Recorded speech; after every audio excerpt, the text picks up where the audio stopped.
수도권의 사회적 거리두기 4단계가 22일까지 2주 더 연장됐습니다. 올 2학기 등교 계획은 또 어떻게 될지 학부모님들 걱정이 많은데요.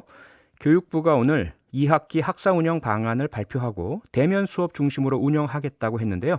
어떤 원칙들이 적용되는지 직접 들어보시죠. 이상수 교육부 학교혁신지원실장 전화 연결돼 있습니다. 안녕하세요, 실장님. 네, 안녕하십니까. 이상수입니다. 네, 오는 17일부터 20일 전국 중학교의 약 70%, 고등학교의 약 66%가 2학기 학사 일정을 시작하지 않습니까? 네, 그렇습니다. 거리두기 연장 적용 시점하고 맞물리게 되는 거죠?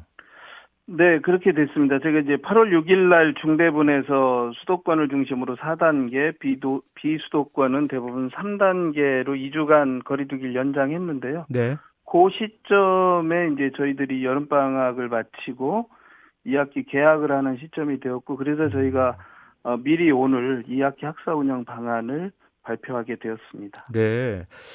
일단은 지난해와 마찬가지로 우리 학교들에서요, 온라인 개학을 맞을 상황인 것으로 보이는데, 교육부에서는 그동안 2학기에는 전면 등교를 목표로 학사 네. 운영을 준비해 오지 않으셨습니까? 네, 그리고 이제 그렇습니다. 코로나19 추이를 보면서 결정하겠다라고 하셨는데, 네. 오늘 발표 내용이 여러 분야에 걸쳐져 있는데요. 상당히 복잡하고요. 핵심만 네. 추려서 좀 명확하게 말씀 가능하실까요? 네, 우선 이제 저희가 2학기에는 가능하면 전면 등교를 해야 되겠다고 해서 네. 우선 그 거리두기 단계에 따른 그 등교를 기존의 1학기 때보다는 확대해서 3단계에서는 전면 등교가 가능하도록 하고 4단계에서도 네. 한 3분의 2 정도가 등교하도록 그렇게 조치를 했고요. 네. 이러한 등교 확대가 이루어짐에 따라서 그 교육 분야의 백신 접종이라든가 이런 게 차질 없이 이루어지도록 하고 학교의 방역 수칙, 급식 관련되는 지침을 개정한다든가 네. 방역 인력을 추가 지원하는 등의 내용을 종합적으로 저희가 오늘 발표를 했습니다. 네. 어, 사실 물론 이제 등교 수업에 대한 필요성도 늘 우리가 강조하고 있고 중요하긴 하지만 반대로 보자면 워낙 코로나19 확산세가 심상치 않아서요. 네. 학교에는 우리 학생들과 또 교사, 교직원들이 밀집해 계시는 특성이 있고 네. 이런 상황에서 가능한 한 등교 수업 쪽으로 가닥을 잡으신 이유가 분명히 있으시겠죠. 네, 그렇습니다. 지난해부터 한 1년 반 정도 저희가 코로나19 상황에서 원격 수업과 등교 수업을 병행하는 데까지 왔고, 네. 실제로 이제 선생님들께서 원격 수업도 쌍방향 수업이 70%가 넘어설 정도로 원격 수업의 질도 높아졌음에도 불구하고, 예. 학생들의 심리적인 부분이나 정서장애 결손 또는 사회성 저하 등 우리가 이제 원격 수업을 통해서는 좀 어려운 그 등교 수업을 통해서만 할 수 있는 학생들의 성장을 지원할 수 있는 부분이 꼭 필요하다는 것을 교육부가 기본적으로 이번에 이제 등교 수업을 하게 된 그 기본적인 배경이라고 볼 수 있고요. 네. 또 하나는 이제 방역 차원에서 놓고 볼 때는 그동안 이제 1학기 학교 내 감염병 확산을 분석해 보니까 네. 이제 학생 확진자 비율이나 학교 내에서의 집단 감염이나 이런 것들은 학교 밖보다는 훨씬 더 낫다는 점, 그리고 네네. 또 백신 접종이 지금 학교를 중심으로 해서 교직원, 고3 학생까지 이루어지고 있다는 점 등을 저희들이 종합적으로 고려를 했고요. 네.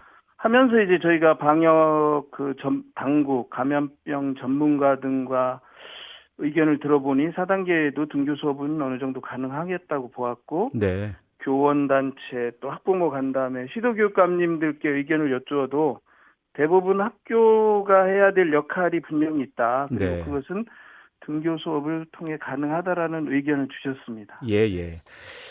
실장님 말씀에 따르면 2학기 학사 운영 계획, 기본적으로 3단계에서는 전면 등교, 4단계에서는 3분의 2까지 등교, 이렇게 이제 이해가 되죠.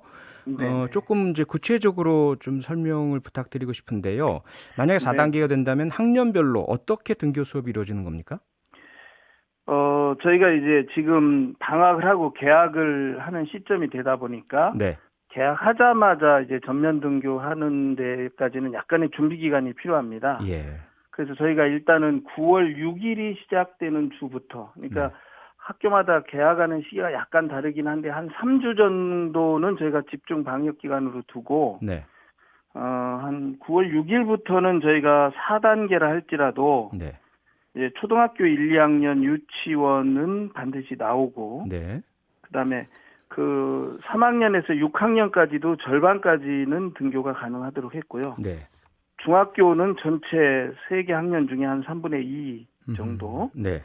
고등학교는 이제 고3이 저희가 이미 접종을 다 했기 때문에 그렇죠. 고3은 그 언제든 등교가 가능하다고 보고 네. 그래서 고1, 2의 경우 2분의 1에서부터 전면 등교, 고3까지도 전면 등교가 가능하도록 했습니다. 네. 대신에 이제 그 9월 6일 이전에 한 3주 정도는 네. 약간 준비 기간이 필요하기 때문에 저희가 4단계라 할지라도 초등학교 1, 2학년만 등교하고 네. 중학교는 한 3분의 1, 고등학교는 한 2분의 1 이렇게 이제 한 3주 정도는 단계적으로 등교를 할 수 있도록 함으로써 네. 학교가 차질 없는 준비가 가능하도록 그렇게 조치를 했습니다. 네. 그러면 사회적 거리두기 4단계로 간다 하더라도 유치원, 초등학교 1, 2학년, 그리고 고3은 무조건 다 등교하는 것이죠? 그것이 원칙인 네. 거죠? 예, 현재는 등교가 가장 필요하다라고 요청되는 학년에 대해서는 네. 4단계에서도 계속 등교를 하도록 했고요. 네. 고3 같은 경우도 마찬가지로 백신 접종이 완료됐으니까 등교가 이루어지지만 네. 이제 입시와 연계해서는 학교에서 자율적으로 등교 여부를 이제 고3은 결정할 수도 있습니다. 일정 정도 이제 네. 원서를 내고 그리고 나면 아, 예. 그렇다고 보시면 되고 또 네. 소규모 학교나 농사노촌의 경우도 초1, 2와 같이 지역 여건에 따라서 네. 계속 등교가 가능하도록 했습니다. 특수학교도 그렇죠? 네, 특수도 네. 마찬가지입니다. 그러면 나머지 다른 학년들은 거리두기 단계에 따라서 이렇게 바뀌게 되겠네요. 영향을 받고요. 예, 근데 아까 말씀드린 것처럼 이제 거리두기 단계 3단계 같으면 거의 전면 등교가 가능하게 되고 네. 이제 4단계는 약간 한 3분의 2 정도 나오니까 3분의 1 정도는 3주에 한 번 정도 이렇게 나올 수 있는 구조가 되겠습니다. 네. 그러니까 기본적으로 지금 이렇게 원칙을 정하신 이유는 가장 핵심이 학교의 밀집도, 특히 위험성이 높아질수록 밀집도를 완화시켜야 될 필요성, 여기에 중점을 둔 것 같은데 맞습니까? 네, 그렇습니다. 앞에도 네. 여러 차례 말씀드린 것처럼 네. 학교 안에서 선생님과 마주하면서 또 학생들끼리 마주하면서 공부하는 과정에서 배워야 될 또는 학생들이 성장해야 될 내용들은 꼭 필요하다는 점을 우선 고려를 했다고 보시면 되겠습니다. 네네. 앞서 말씀 주셨지만 단계적 등교 확대 방안이 이제 9월 6일 기점으로 바뀌게 되는데 지금 쭉 설명을 좀 해주셨지만 네. 현장에서는 여전히 좀 혼란이 있을 수 있을 것 같습니다. 이 혼란 해소 방안도 좀 시행을 하시겠죠? 네, 맞습니다. 아까 이제 저희가 원래 그 6월 20일 날 그 등교 확대 방안을 발표할 때도 네. 저희가 개학 일주일 전에 집중 방역 기간을 두고 또 개학하고 나서 지금 이번에 3주간 단계적으로 확대하는 방안을 두었기 때문에 네. 9월 6일 이전에 학교와 교육청 또는 지역사회의 여건에 따라서 탄력적으로 우선 학부모들의 의견도 듣고 해서 준비 기간을 가지고 그 네. 기간 동안에 방역이라든가 이런 부분들은 교육부나 시도교육청도 모니터링하고 현장 지원을 해가면서 9월 6일 이전에 네. 준비가 다 될 것으로 그렇게 보고 네. 9월 6일 이후에는 안정적으로 확대된 등교가 가능할 것으로 그렇게 보고 있습니다. 네. 선생님들은 온라인 수업을 하셔도 준비하셔야 되고 많이 힘드시고요. 등교 수업을 하면 맞습니다. 또 다른 이제 부담이 생기실 텐데요. 특히 네. 거리두기, 물론 우리 아이들이 참 잘 지키는 것 같습니다. 뉴스에서도 그렇게 나오고요. 네. 그래도 선생님들께서 거리두기 지도도 하셔야 될 테고, 특히나 이 급식이라든지 이런 취약 시간대 선생님들의 그 어떤 업무 부담이 크실 것 같은데요. 어떤 네, 지원이나 보완 방안도 마련하셨겠죠? 네, 그렇습니다. 저희가 우선은 이제 그 1차로 5만 명 정도를 2학기에 네. 방역 인력을 학교에 지원하도록 했고 네. 특히 이제 4단계에서도 급식을 해야 되기 때문에 예. 급식을 지원하는 인력을 중심으로 해서 네. 8월까지 추가로 한 10,000명 정도를 더 인력을 지원해서 6만 명 정도의 방역 인력을 학교에서 이제 선생님들을 도와드릴 수 있도록 그렇게 할 예정입니다. 네네. 우리 학부모님들께서 당연히 너무 비대면 그 온라인 수업이 길어지시니까 우리 아이들이 학교에 갔으면 하는 바람도 크시지만 다른 한편으로는 혹시 학교에서 여러 아이들이 함께 있게 되다 보니 또 코로나 감염이 될까 봐 걱정하는 부분들 있으시잖아요. 근데 네, 앞서서 학교에서의 감염 사례는 다른 학교 바깥보다 훨씬 적다란 말씀을 주셨지 않습니까? 네, 네. 네, 조금 더 자세하게 설명 가능하실까요?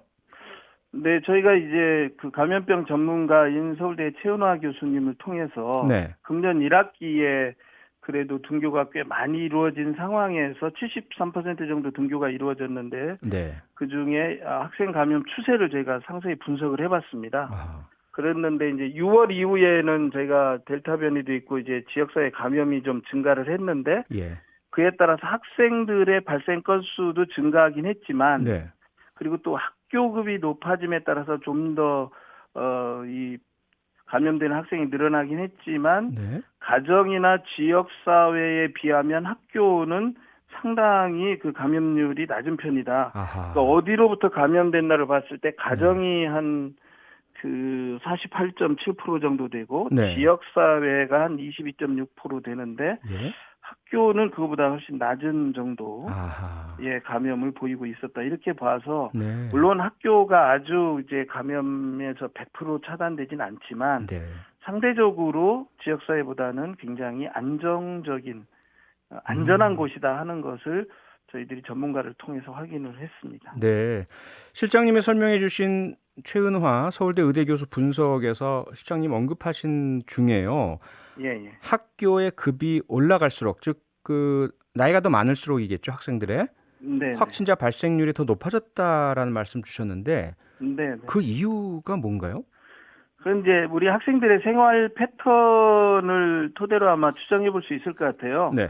예컨대 이제 유치원이나 초등학교 1, 2학년 학생들은 학교가 끝나면 집으로 곧장 가서 아하. 아무래도 집에서 돌봐주시는 경우들이 많은데 네. 고학년으로 갈수록 이제 학원을 간다든가 네. 학교 밖에 이제 다중이용 시설, 뭐 예. PC방을 갈 수도 있고 친구들끼리 다른 곳에 가볼 수도 있고 이런 활동 범위가 넓어짐에 따라서 지역사회로부터 감염되는 가능성이 좀 커진다 이렇게 보실 수 있을 것 같습니다. 네, 마지막으로 올해 수능에 대해서요. 앞서 수능 대비해서 많은 학생들이 백신 접종을 했다고 하셨지만 다 접종하지는 않았고요. 미접종자도 있지만 시험 응시에는 지장이 없도록 하겠다고 밝히셨지 않습니까? 네, 맞습니다. 수능에 대한 대비책 간단히 좀 짚어주시죠. 네, 저희들이 우선은 이제 고등학교 3학년하고 졸업생 등 수험생의 백신 접종은 9월 중순까지는 완벽히 완료할 예정입니다. 네. 그래서 물론 일부 학생들이 이제 접종을 하지 않더라도 안정적으로 수능을 준비할 계획이고, 네. 그래서 이제 시도교육청하고 한 10월 초까지 수험생 유형별로 응시 환경을 구축합니다. 예를 들면 격리 수험생은 별도 시험장을 만들고 네. 확진자는 병원이나 생활치료센터에서 응시할 수 있도록 병원과 생활치료센터를 지정하고 네. 또 당일에 유증상이 생기면 그 시험장 안에 별도 시험실도 배치할 수 있도록 했습니다. 예. 그리고 이제 점심시간에 작년에는 앞부분에 저희가 이제 이렇게 가림막을 설치를 했는데 네. 올해는 대부분 학생들이 백신을 접종한 상황 등을 고려해서 네. 시험을 볼 때는 칸막이를 설치하지 않고 마스크를 벗어야 되는 점심 시간에만 3면을 이렇게 칸막이로 설치해서 네. 백신으로부터 감염으로부터 예. 안전을 보호하도록 그렇게 할 예정입니다. 네, 우리 학생들이 코로나19로 인한 학력 격차가 없도록 또 학교에서 얻을 수 있는 모든 것들 제대로 얻을 수 있도록 하면서 또 코로나19 감염이 이루어지지 않도록 하는 그 어려운 노력 계속해서 좀 해주시길 부탁드리겠습니다. 오늘 말씀 고맙습니다. 네, 감사합니다. 이상수 교육부 학교혁신지원실장이었습니다. 평일 저녁 6시 5분에 여러분을 찾아갑니다. MBC 라디오 교창원의 뉴스 하이킥.